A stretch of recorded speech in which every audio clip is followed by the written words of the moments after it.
Kissin cousins. Americans have put a taboo on one of the world's oldest traditions, cousin couples. Such relationships are commonly referred to as incestuous in the United States, though most of the world would disagree. There are places where 20 to 60% of marriages are between first cousins or double first cousins.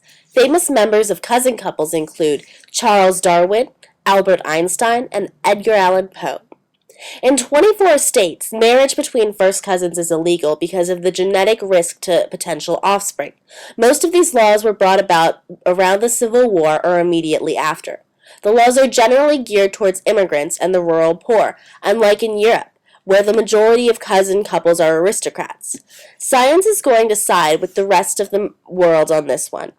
Consanguineous marriages are no more risky than the average marriage, but many scientists, such as Justin Rowlatt, disagree.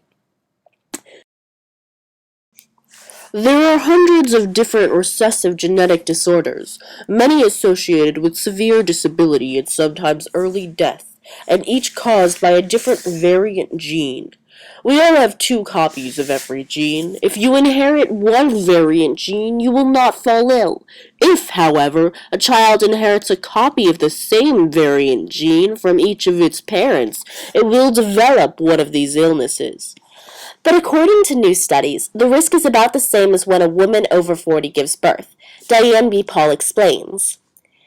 In an effort at clarification, the National Society of Genetic Counselors convened a group of experts to review existing studies on risks to offspring and issue recommendations for clinical practice.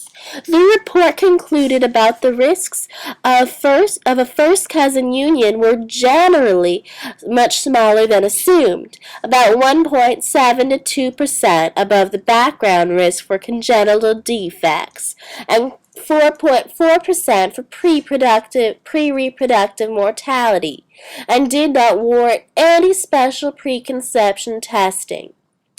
There are many situations that create risks for an infant, but the government prevents very few of them. In fact, some people see the governmental control over these marriages as unconstitutional. Without the scientific support, the laws become arbitrarily based on social customs.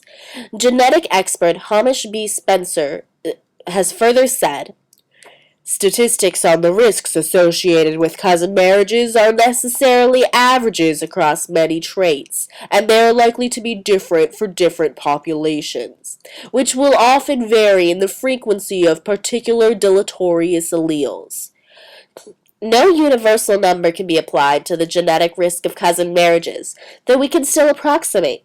The deleterious alleles are the ones carrying genetic defects, which are still rare in offspring of cousin couples. Very few studies have been done on the subject. In fact, the stigma associated with cousin couples developed with no evidence for either side.